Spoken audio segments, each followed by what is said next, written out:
But let's go ahead and welcome in Amazonian and Pastry Time to the broadcast to cover our next quarterfinal match. Amy, how's it going? Going amazing. That was a crazy 2-0 for one of my. And Pastry Time, how about you? I'm honestly feeling super good. Really excited for like the last 2 days of play that have happened. Obviously, Margin getting knocked out kind of feels bad, but the level of play we've seen all throughout the day and that we'll see today, single Ilium is always rough because you do have to see players go home, but that just kind of raises the stakes and increases the tension of the tournament. So it's always a really exciting day, any championship Saturday, I guess this is. Well, I'm sure you are both so excited to get to the action, as am I. So, Amy, I'm just going to let you introduce this next match. Will do. So we're about to watch Alan and Cosimo duke it out. We've got AlanZQ coming from Poland and Cosimo from Spain about to go up against each other in this quarterfinal match. This is sure to be a really tight one. I actually don't have a favored player here. I think that either one of these is set to move into the next round.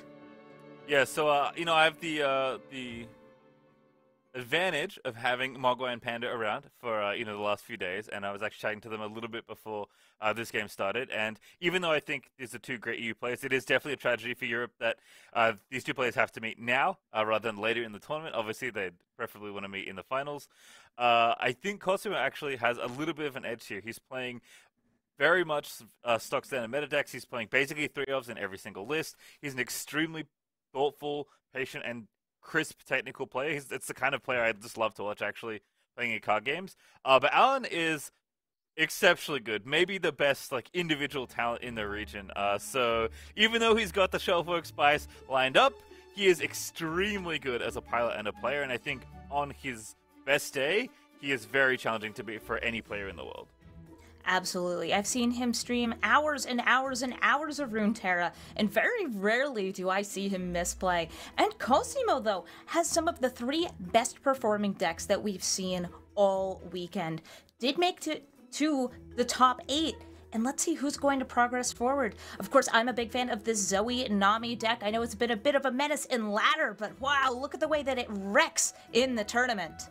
But of course, I know you're a big fan of this deck on screen as well. The Shelffolk. This is it's undefeated. A fun one. It's undefeated is what it is. That is true. Okay.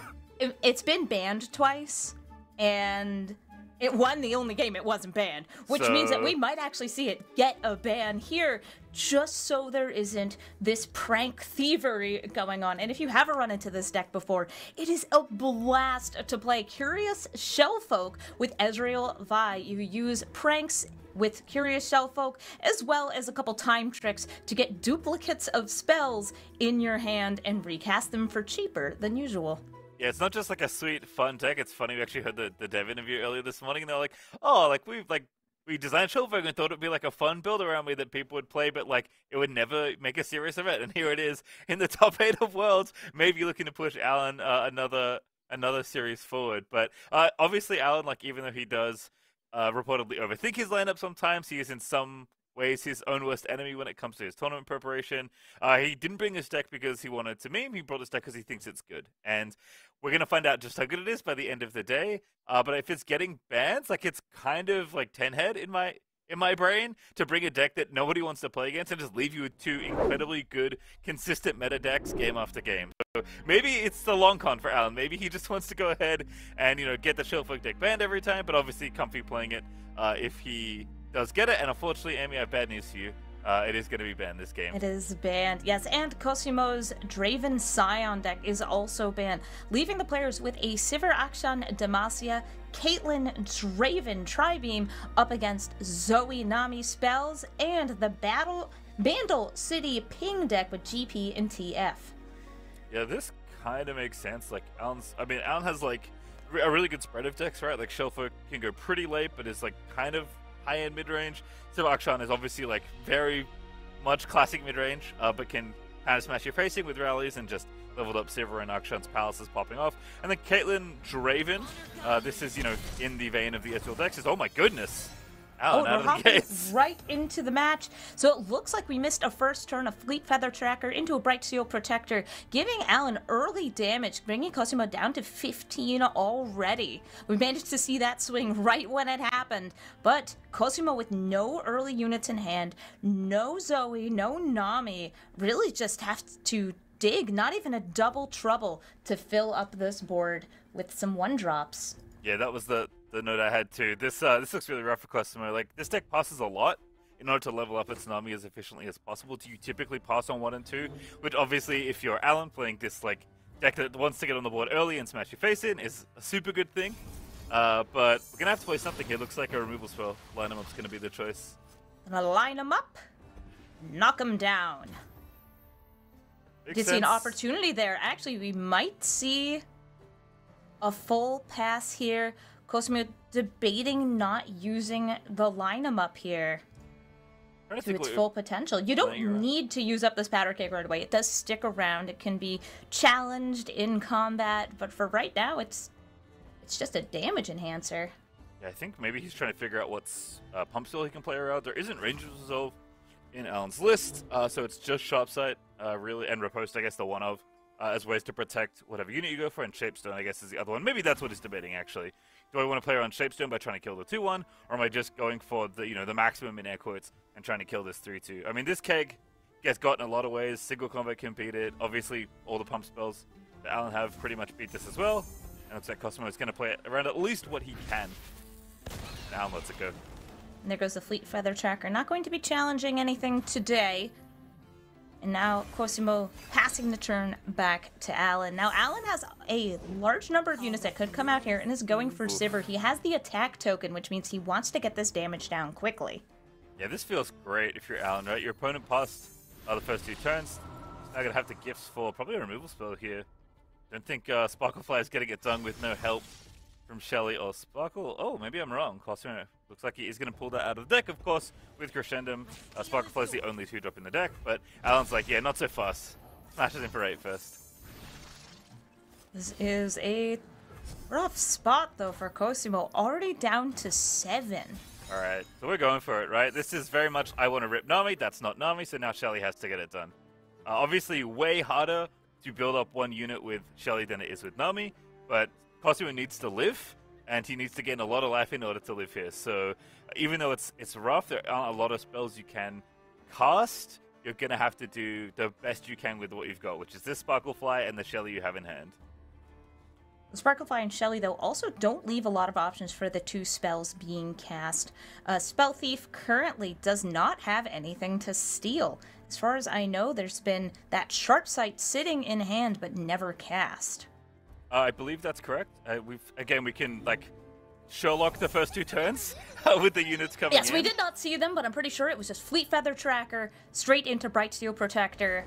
Bright Steel Protector still hanging out on the board, too. And here comes Treasure Seeker, gonna get a bit of Waking Sands in hand to try and get maybe an even more aggressive hit next turn.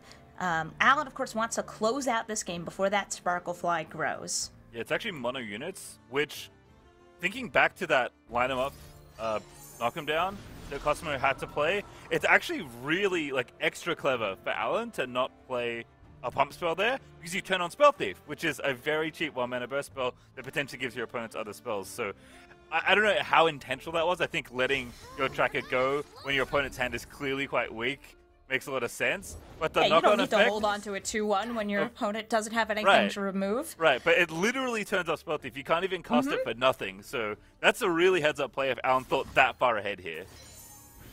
So here we're going to see the moon weapons cycling through here, getting the second Sparklefly from the deck. And Merciless Hunter is going to threaten the first, granting it vulnerable. Of course, there is a Sharp Sight in hand. We may see the Sharp Sight into a block.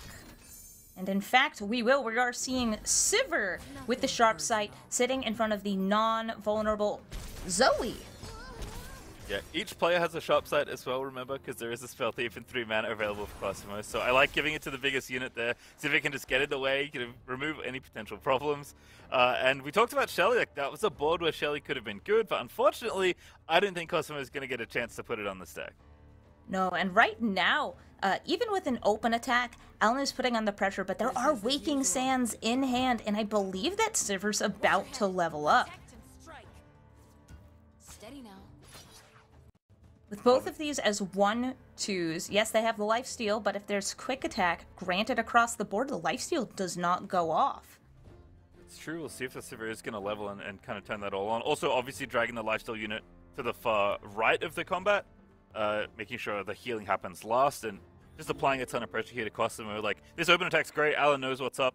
His opponent's hand has been extremely soft, and you know, there's no Nami, so it probably is Shelly and a handful of spells, so just want to make sure you don't run into Admiral Shelly comboing you off and leveling up these Sparkle Flies to values you can't really compete with, and yeah, it's going to have to be, I guess, sharp sight for a bit of extra lifesteal here. Cosimo is sharp sighting. I think he can live, because you can do this again if you really need to. I think he must know where in combat the Sivir does level up. Because if the Merciless Hunter gets that quick attack first, then it wouldn't work. So, there we go. Sivir leveling up. The final Sparklefly will just be dying here and not healing up. And there's another 3 damage through. Cosimo down to 2. And again, like, very tight play for Cosimo, right? Recognizing exactly where in the combat chain things are going to happen. Alan lined up the combat nicely as well. And here's Shelly. There are no Sparkleflies left, though. No gifts to try and shoot her for another one. Double Preservarium. Oh man, Cosimo, this is such a rough game for this deck. Oof. So Cosimo did just get a way to go wide, though. A double trouble. So what we may see is Shelly into double trouble and another spell. That way both of these Shellys will be active, and they'll both be building up these small units. And each other. Yeah, I think when, you know, you start playing this deck, you're like, oh, like, it's so easy. Plan A is just, like, get a Sparklefly and then Nominal Shelly makes it, like, 10 power and you win every game easily. And then when you play the deck, you're like, oh, that's actually kind of hard to do. And you realize plan B is go wide and get a board pumped up with either Nami or Shelly. And then there's plan C, which is try and win with like anemic elusive units by the thinnest of margins where your opponent's trying to kill you in everything you play. Cosimo's on plan B right now, which is a good place to be. But plan C is coming up quick because Alan's board is still very terrifying. While this is a good amount of elusive damage, the flight, if it strikes Nexus, will end up back in the deck. You've put those buffs on it, but it will just be wiped and reset and put back into the library. We don't want to see that happen. Cosimo, of course, not threatening lethal here, just getting in 8 damage from the double Shelly. But Alan with so much damage on the backswing here. This is 0 value Akshan, just Palace explodes off the board, doesn't even care about it. It's never 0 value when it comes to Akshan, because an Akshan on the board is worth an Akshan in a hand. It means that the second one has turned into an Absolver? Grappling hook. No, the strike up there, the grappling hook, yes. And there's also still a shaped stone. I feel like with Sivir granting these buffs, there is no way for Cosimo to survive. No amount of healing and hushing can get through the spell shields. Yep. And game 1 going to Alan. And that's exactly how you drew it up, right? When you play this kind of deck. Zoe Nami is vulnerable to decks getting under you and beating you down. Or decks like potentially pointing a removal spell at every single unit you play, but that's easier said than done when you're interacting with the likes of Shelly and Nami, especially if the game is played more slowly. But Alan had a really great draw. Cosimo's draw definitely not panning out in that particular game. And it's one of the reasons people say Zoe Nami is a risk, right? The deck does defeat itself sometimes. It's not the most consistent pile of cards when you do have to draw pretty specific pieces in order to go off. That being said, I think it does reward you for playing very well, and it can eke out wins with plans B and C, or maybe there's a secret plan D I'm not aware of. But it did not work out that game. Alan's going to be super happy being up a game here. Well, we all know what the secret plan D is for Alan's next deck, the Tri-Beam deck. It's to get those snap vines go wide. We saw that happen yesterday. That was some great gameplay right there. And Cosimo, we're seeing hopping right into the game here, is on the Vandal City Bilgewater Ping deck now. You've heard it called Ping City before. It's very good at dealing 1 damage at a time. No more, no less, exactly 1. Yes, just a lot of times in many of cases. Hey, you do it 20 times, you win the game. That is true. You only have to do it so many times. There is, of course, no healing in Alan's deck here. I guess you could maybe flip a Tri-Beam unit with lifesteal or something. There's always a way when you're playing Tri-Beam, I feel like. But this is a good start again for Alan. Draven on curve is always what you want to see. Oh, stick to the face though from Cosimo. Gotta get that GP level up happening. Let's do this. Every turn you can't attack, especially when you can't attack in with something that gets you guaranteed damage like an impact trigger. It's very good to go for the level up on GP on turn 5 if it's possible. You can't always do it, but it feels great when you can. Yeah, definitely on the... Oh, that beam is so clutch. Oof! Thermal Beam just taking out the Lecturer. Still gonna see a Poison Dart to the Nexus. Alan getting a couple mushrooms shuffled onto his guards. Yeah, the Porta Pot, though, is, as you mentioned, Gangplank has kind of been the card of the day whenever we see this deck. I feel like every time we see it, it's like, do they have GP? Does the enemy have Aloof Travelers? Obviously, I don't think Alan has access to that card. In this deck, oh, I take it back, he's got 3 times. Never mind. Cosimo, you gotta get it happening quick. Doesn't have any in hand right now. But Aloof Travelers is ready to take out the double GP that's hanging out in Cosimo's hand. So you can see why Cosimo is playing so aggressively to level up this Gangplank, right? He knows that that's his primary plan in most of his games, and definitely in this game with the texture of this hand. Get that GP on the battlefield now. It needs to be one of your units before it ends up discarded. So got to worry about just damage here as well. GP with this Twin Blade Revenant and an Axe is not going to last very long. So you kind of want to go wide on this board, but if you get Aloof next turn, it's going to feel bad. I think, given that he already played the Revenant, Cosimo is going to feel pretty safe here to play a non-Gangplank unit and then play GP next turn. But you also want to consider, like, do I need to get my damage proc to try and level up this Gangplank now? So I feel like the debate is Tenor versus Yordle right now. Lecturing Yordle. And it's a matter of, do I need this Poison Dart? Or do I need to go wide and start blocking some of these units? And it looks like Lecturing Yordle is going to be the answer here. So Lecturing Yordle, a very effective blocker here, is able to sit in front of either of these, but with a second Spinning Axe in hand, we can just see it removed by the Revenant. So there's the Revenant grabbing it in combat, and Draven swinging in with the Axe buff. That gives Draven half of a level up. All he needs to do is strike one more time while holding one of those Spinning Axes, and he's good to go. Yeah, real nice there for Alan. This board just feels so good. Your opponent hasn't been able to really get on board too early. I mean, you're winning the damage race in this matchup, which is definitely not how you expect the early game in this matchup to go. Cosimo is basically set up to try and flip this GP as early as he can. Although Alan's like absolute plethora of removal over there that we can see can't feel too good. And I think Cosimo has to know there's, you know, at least half of those are spells, because he's only played a Draven and a Revenant that got flipped off this Lost Soul after this Chompers, I guess, got put into play last turn. So, aren't a lot of units that Alan is committing to the board right now, which means it's just Removal City over there. But going wide isn't that necessary when you have a unit that just keeps coming back. The Lost Soul into the Revenant, into the Lost Soul into the Revenant here. Yeah. There's going to be endless value, especially with it helping protect this Draven in combat, letting the Draven just keep hitting face. Pretty critical turn here for Cosimo. I don't think the GP is leveled right now, and he doesn't have a way to ping before combat to level it up. It looks like 10 is going to be the target instead. It's so awkward, like, you need to attack, because, like, that's what your deck does, but this doesn't feel like a particularly fun spot to attack in. No, and Cosimo's deck is not very good at dealing 3 damage all at once, not without using multiple spells or having a barrel out from GP. So right now, this Draven looks pretty safe. Yeah, it would just be double up. Actually, that doesn't even do 3. You have to No, the double up, wouldn't you'd have to have something like a pokey stick into it, but of course, with only 3 mana left, not many options. Yeah, that's rough. That's definitely one of the things about this deck that can be tricky. It doesn't really want to interact with, you know, even medium-sized units, right? It's all about just attacking and pinging, and the mushrooms and the impact all add up to 20, right? That's the goal. That's all they need to do. And sometimes it just comes down to drawing one mushroom and ending the game. So here we're seeing a Spinning Axe on the Draven, getting out the Revenant. So that is both another blocker for Alan, and it also says if you swing in, I can block with my Draven, and he levels up.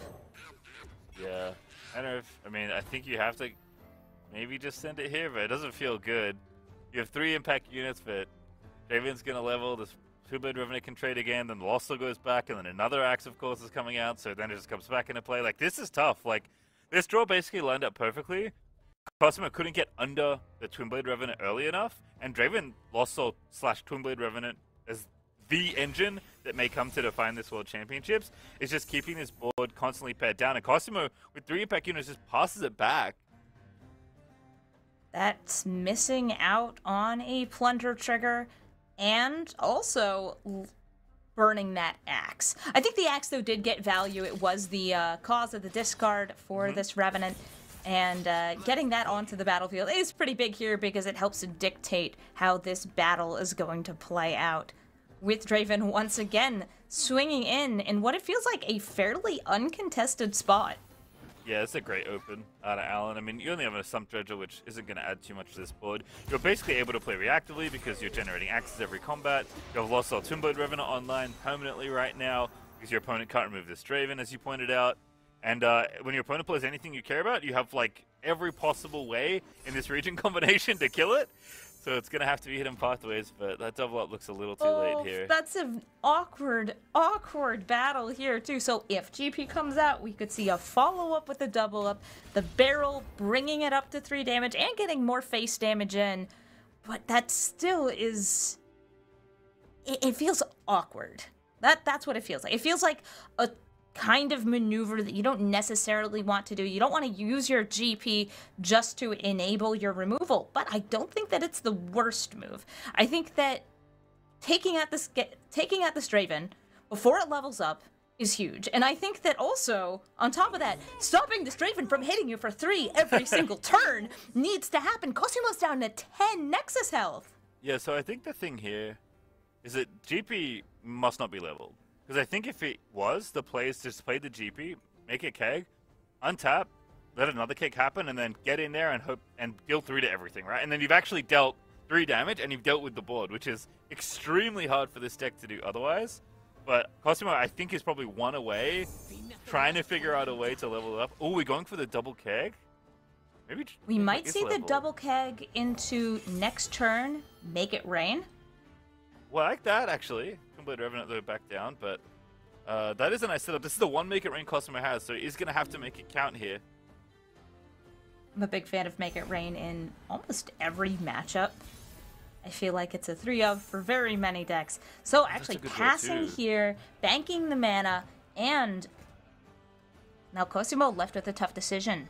Swinging in, using this Make It Rain, maybe even buffing it up, playing Gangplank as well. There is 8 mana, which means there's just enough to get out this Gangplank, and then with the additional 3 spell mana, get that double up going too. Yeah, I wonder if TF changes your plans at all here. TF is nice because it does let you do some cheeky things like gold card, red card. Red card seems kind of nice here. You and I see that not 1, but 2 get excited in Alan's hand. Yeah. That barrel can be sniped. Oh, I think Cosimo's setting up this Make It Rain here. This is actually really nice. I mean, he knows his opponent has a removal spell, right? So you have to kind of do 2 things here. GP is a little slow, especially if he's not level, because he has to attack to get it in there. So I think, yeah, the TF's going to open up this sweep. The Keg's going to target it. He's going to hope that this Make It Rain is good, which unfortunately we know is not going to be the case. But you're going to have to use double removal if you want to do that. We might see the swing first here to clear out the board a little bit. This is very strange because you need one of your units to die or you need to replace one of them. But you have essentially slow speed, TF, red card. And if that gets stopped by a Get Excited on the stack, then you get to have the Make It Rain, which is only a 1 in 3 chance of missing here. And of course, the big target you want to hit is the Draven and, of course, the Revenant. So here's actually Sump Fumes starting the this attack. Is gonna be brutal. I mean, I was trying to stitch it together. There's the Get Excited too! Oh no! And also, Twisted Fate, you see him hiding in the corner. He is on the board. Yes. Don't worry, you see that little space between the 1-drop and the kegs? That's where Twisted Fate's currently hanging out, and he's about to be very sad when these powder cakes explode without killing this plethora of X3s that Alan has over on the other side. I mean, again, I was like trying to figure out the GP build your own board wipe situation. Cosimo found a great line to get to this point, but unfortunately, just again, like every removal spell in the book, plus then some for Alan on the other side, and that play was going to be very tough to get through successfully. And now Cosimo's attack, I think he just can't even attack again, which is like wild given what this deck wants to do. I mean, Cosimo is like 10 to 12. He's losing the damage race when he wants to be ahead on board, and he's also down in cards. So like that should kind of tell you everything you need to know about how these first turns are going. Cosimo's draws have not panned out this series, and Alan is on the precipice of pushing himself to a semi-final. Alan, though, only has 2 health on both units on the board. Does make blocking a little bit tricky here, can definitely take some trades, but the Draven dodged there. We saw that Make It Rain was like, I'm just going to happily skip over Draven. I don't need to kill this champion. I'm gonna skip over it, which meant that Alan didn't need to stop all those barrels. I wonder if he wants to let the Draven live here. Oh, level the Draven, right? You have a pretty free discard here with that Lost Soul back in hand after the Revenant died to the Make It Rain, which is actually kind of nice. Draven would level even if he trades here, but I don't know if you need to. It looks like he's going to take that land blocking the 1-1. Block the 1-1, get the Spinning Axe, and go for the level on Draven. Getting Draven level, that means he's dealing more damage and generating more axes, more discard fodder, and he's got Overwhelm.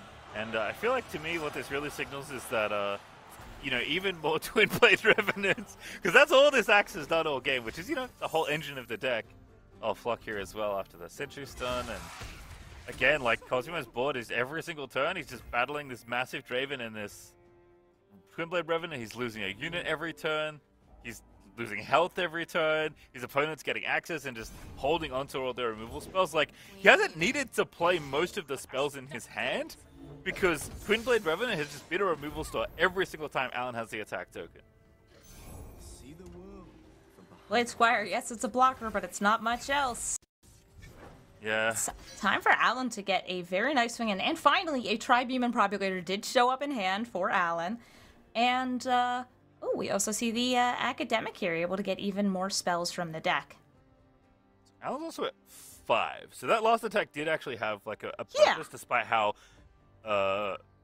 much control Alan has of his board, obviously, because we can see the hands, and we know he's been letting the Revenant engine going. As strong as Lost Soul Revenant is, especially with Draven being active for this long, it is a fairly slow engine, right? It only works every other turn when you can attack, because I don't think anyone's playing, you know, the Lost Soul Rally deck, although I'm sure someone out there has been tinkering in the lab with something like that.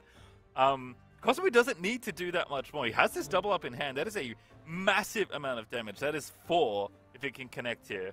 We might even see the classic Get Excited Your Own Draven line from Alan. Yeah, so right now, Alan needs to kill Cosimo before a buffed up double up happens. And with the ability to kill your own unit with those Get Exciteds, you do kind of have a way out. But, oh, that's also quite nice. We see a Thermo Beam off of this unit, but Cosimo now has the opportunity to land either the Lecturer or the Tenor or the Gangplank. The Gangplank should be leveled up at this point of the game. I see no possible way that he isn't. Yeah, so I think what Cosimo is going for is, like, all I have to do is live this turn and, you know, maybe let this Poison Dart rip and then slam his GP and just attack, right? Because I'll find enough damage.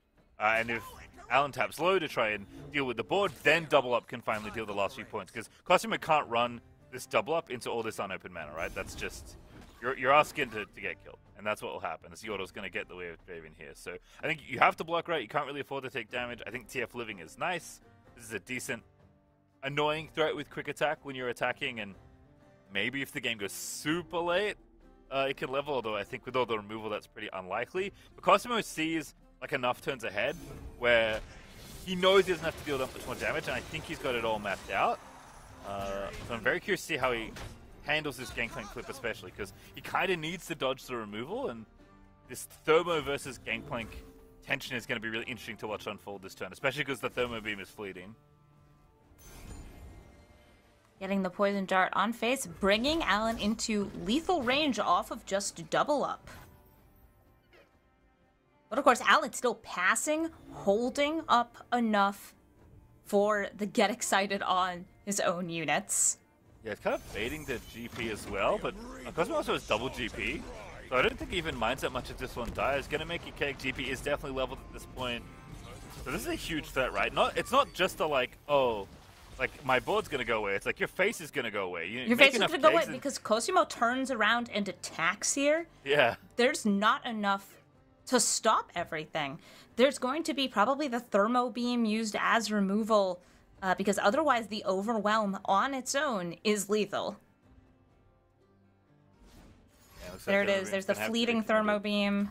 6 mana for 6 damage, the perfect 1-to-1 ratio. Second gangplank. I mean, even 6-6 overwhelm with no blockers in sight when he kills them all by popping that keg, right? Obviously great for GP, but you just need a couple points of damage here. This is 2 kegs already built up. And that's also another Twisted Fate in hand. And with the direct damage off of even something like a red guard, if this one dies somehow, if everything gets cleared out, that could be game. I think Cosimo has this game. I think Cosimo has the damage through. I mentioned near the start that it's all about getting through 1 damage at a time, and it has added up. Yeah, this Electro Yordle can't be allowed to attack, by the way. It's Once it attacks, oh yeah, it's just like, ooh, a free poison dart. So there's the Ravenous Lock on the Yordle, plus a double Get Excited on Gangplank. Means the kegs live and you can't... You're out of... Okay, you're not out of removal for this double up because you have Scorch Earth in hand because you're an absolute wizard.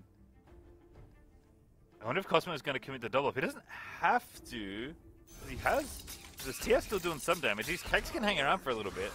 The GP's going to die. Yordle's going to die. These kegs are looking kind of spooky. Did keg work with mushrooms, Amy? Do you know that interaction? Are we at that point of the game now? Oh, jeez. I don't believe that they do. I believe that you need to have a spell or an ability that is going out there, like getting the skills out there. Yeah, of note, it doesn't work with impact either, which would be a really cool way for Tenor to have a lot of pressure on this board. But it's scary. Like, your opponent has even like a pokey stick at this point. There. And there they come. So no matter what, there's going to be damage coming through. There's no removal. Even if you block, these two are getting the damage in. And as I mentioned before, if the Twisted Fate dies, there's another Twisted Fate in hand, which can just red card for lethal. Is the Reforge good here? I don't know what blade it is. No, he's shuffling it away, so it's not good. Oh no, he's shuffling away. TF's going in, though. He's just going for the highest number of possible outs next turn, using pick a card to shuffle back in that weapon. Oh, yeah, no. Yeah, I no don't like TF attack. I mean, Draven just stonewalls TF at this point, so I like that. I mean, you know that you're just sending the tenor and the base in. You know, the choir's going through. The choir's going through, dealing 2 damage. You can't stop it. And how many shrooms are in Alan's deck? I've seen at least 2 dots played, so it has to be at least 6, but it might be 9 or 12. I think it is 9.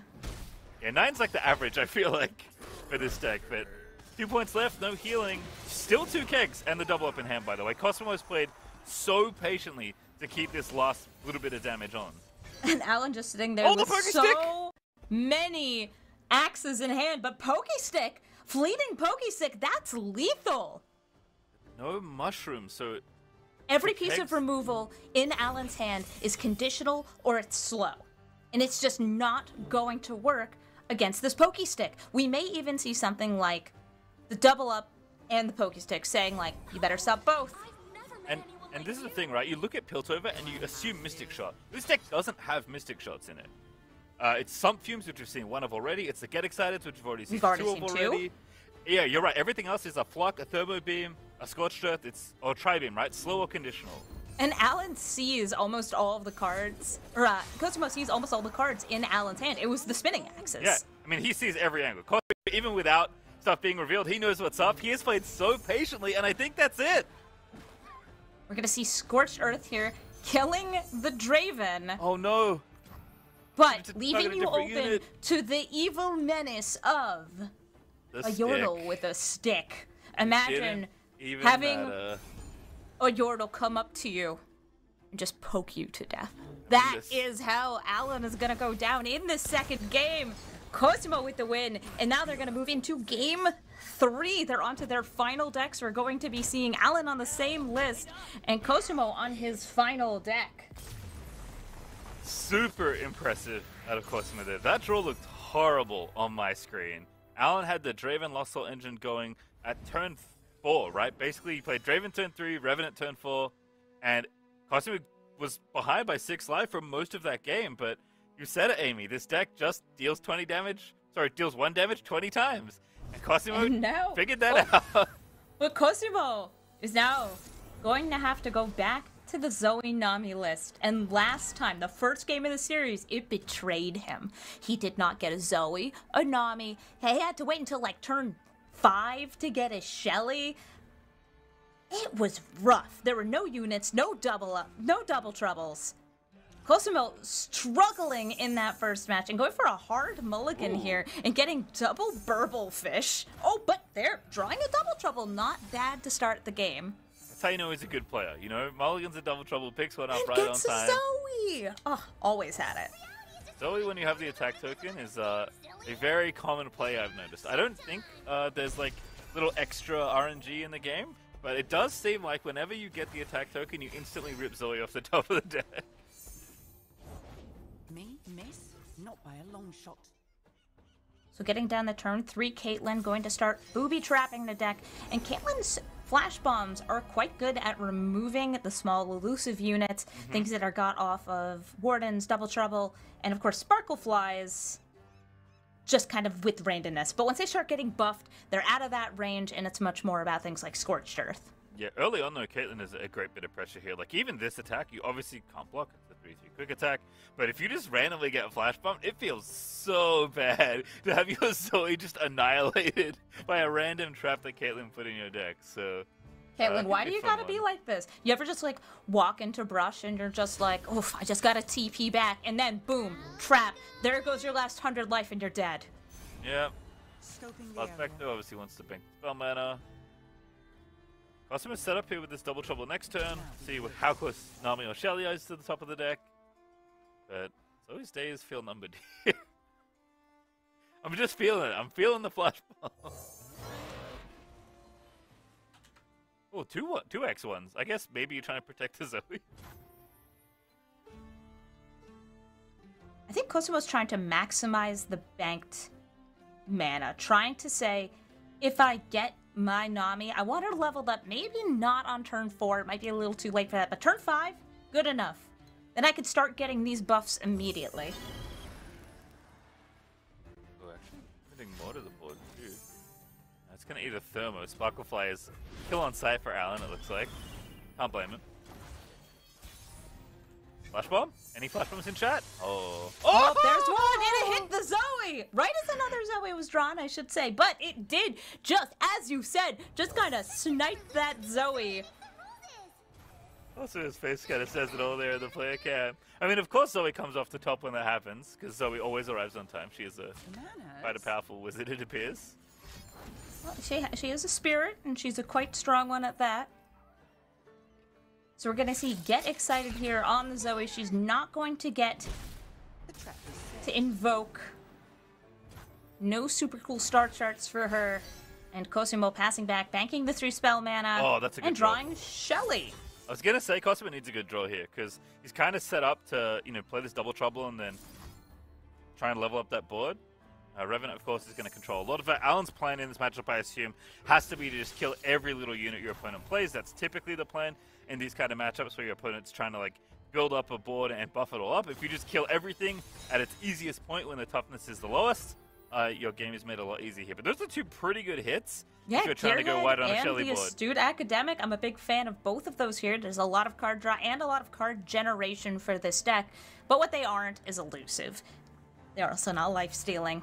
Cosimo always wants to see things that are in that vein to get through the unstoppable damage and get a little bit of tempo staying alive. But with just Shelly and no Nami, it gets even harder to do. And there's just enough mana here for a Shelly into a double spell. Unfortunately, won't get the attune value, but I think you're going to have to accept The fate, maybe not. The patience perhaps exercised here by Cosimo. I'm doing a lot of math right now. It's very complicated with bevel fishes being reduced and attune mana having to be calculated, and you have to like think what's in the spell thief pool. I don't think there's an axe in the pool. I think it's actually only get excited right now for Cosimo, which obviously is a very expensive spell, so probably not one you want to play if you're trying to, you know, proc Shelly. I think if you're playing her this turn, she needs to proc twice for you to feel really good about your position. So if you can't do that, I think Cosimo's just going to have to just pass it back here at some point. We do have two of them, so maybe you test your opponent, see if they have a removal spell. We know that Alan doesn't have one right now, but Cosimo has to expect that, you know, one of a million spells like we saw last game is just hanging out in the hand. This is tough, though, for Cosimo. Not getting those extremely strong opening hands. Did draw the Zoes, but both of them were killed. One from a random attack from the trap, and the other one from Get Excited. Alan, of course, waiting here, doesn't feel too pressured against these two units, and knows that if there's a pass back to him, he can always just right back, skip the turn, and force Cosimo to burn. So much of that 6 mana gone. Yeah, 6 and 3 spell. Well, what have we here? Just has to be patient here. Cosimo needs a really good turn with this Shelly, and last turn was not going to be it, so he passes back again. Going to eat quite a lot to the dome here, it looks like. Ooh, yeah, Alan not great at blocking these quick attack units here. And here comes the attack. Caitlyn, Draven, and the Revenant swinging in. The Deerhead is able to jump block here. And it can even, you know, maybe do a little bit more. We might see the Spell Thief get excited and kill one of these two champions. But no, instead, just taking 6 to the dome. Yeah, I think you are committed to the double Shelly plan here.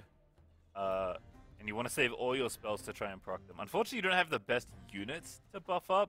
No, he also doesn't have 2 Shellys down because last turn did the full pass and ended up not having an opportunity to use up that mana, which is really, really rough. I know that a lot of it's the mind games of moving back and forth, but when you need to have tempo, when you need to build up your board, and your opponent has the advantage on board, that's rough. And now we're seeing the Sentry with the stun with a Ravenous Flock in hand.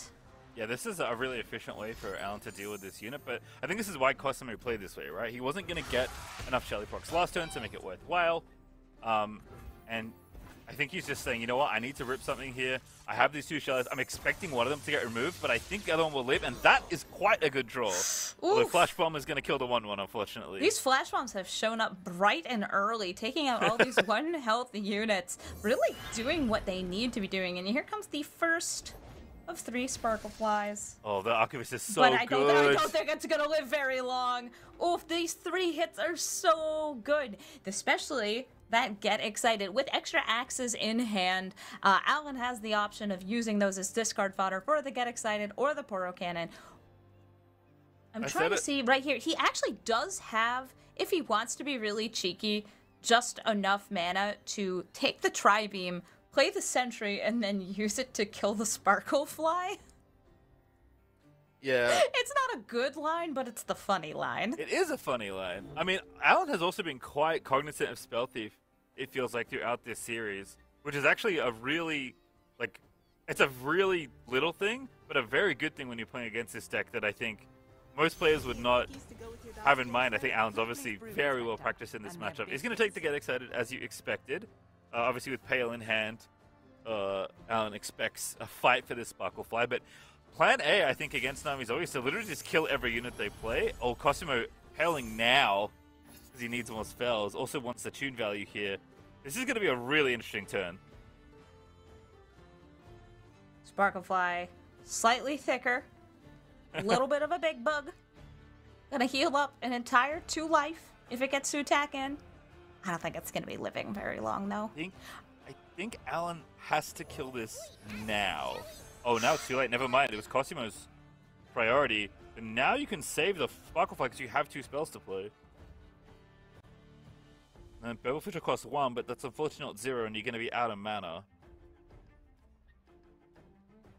So Shelly not going to get the max value here, but it's maybe going to keep you alive, right? This is how it starts for Cosimo. As we're seeing a rummage here, ending up with another Lost Soul and a Tri-Beam. And having a permanent Tri-Beam in hand is good because it will start building up value with every 3-cost spell cast. Now Cosimo able to attack in, able to get these preemptive spells. Other thing here, and actually shout out to Impetuous Panda who was mentioning this on day one when I was casting with him, but you know, spells don't always interact that well with Nami's all units because Shelly and Nami are really good at buffing toughness, and they have a lot of protection spells, right? The Sunblast Figures, the Pale Cascades, ways to protect and buff the toughness of their units, especially when stuff's pointed at them, right? Cosmo even has a Bastion as a one-of in his list. But challenging them, like, right, Damasio lands it really nicely against this deck for a reason, and Twinblade Revenant, right, just constantly dragging the little Elusive into combat and smacking them over the head. That's been a classic formula to try and beat Elusives for, you know, forever. Alan's deck pretty much always has access to a challenge unit once the first Lost Soul shows up. But here, we're going to see Get Excited. But before it can resolve... Didn't play the burst spell. Shelly is going to die. Oh, it didn't matter. Never mind. Shelly doesn't buff herself. So I always forget that. I'm like, surely this unit's that good, and it's never that good. No, it buffs everything else, though. And we do see the Sparklefly is now a 3-4. I believe it's a 2-3 once the Cascade wears off. Yeah, the reason I like this land is for this, because now your Burblefish just cost 0. Which if Shelly was still in play would have been really sick at a costume. Unfortunately, I think the Burblefish are just going to have to block here. And we're seeing the emotes from Cosimo. He did cast a 0-cost Thermo Beam there just to get the free Burblefish. So here's the Burbles swinging in. And the Burbles will soon be blocking because Cosimo's at 11 and Alan's board is giant. And are you kidding me? These traps are insane. Have you ever just been like, oh yeah, you know, there's always going to be at least one health unit, and I'm always gonna hit it. Oh my god, Alan with the RNG right there, that's insane. Nami did show up. She is leveled, but most of the spells have been used up. It's all gonna be about the chain here. And I just think he can live. I'm just so impressed by the power. The unending power 6, 9, 12, right 15. here. Yeah, you're dead. You just can't. Sparklefly is dragged to the end. You can't block enough. You're gonna make this Sparklefly massive, but it's too late. Amy, that is literally every single flash bomb that got put into Cosimo's deck. Every flash bomb, every single unit. That's nuts. And now Alan just gets to swing in, and he's gonna be moving on into the semifinals. Get that W, AlanZQ moving on in the top 8 of Runeterra World. I mean, that is the mark of you know, a future world champion right there. Not only is he playing very well, but he is drawing very well as well. You have to play good and get lucky in order to win a tournament like this, and Alan is showing both sides of that coin. Or maybe believe in the heart of the flash bombs. I'm not sure. Like, something there was definitely working for Alan. And I mean, the other thing about Alan as a player is that Alan is a favorite. You know, he is one of the players that was coined as one of the most feared, or someone that people should be scared of. I mean, Amy, does the play really reflect that? Yes, you have two extremely competent players here. They both play very, very tight, especially when they are focused on the gameplay. We saw a lot of very slow turns there because they were going over every line, not just that they could do, but their opponents could do. And I think Alan really nailed it home. I think that the first game was a bit of a wash, though. We did have the very bricked hand for Cosimo. That's gotta feel bad.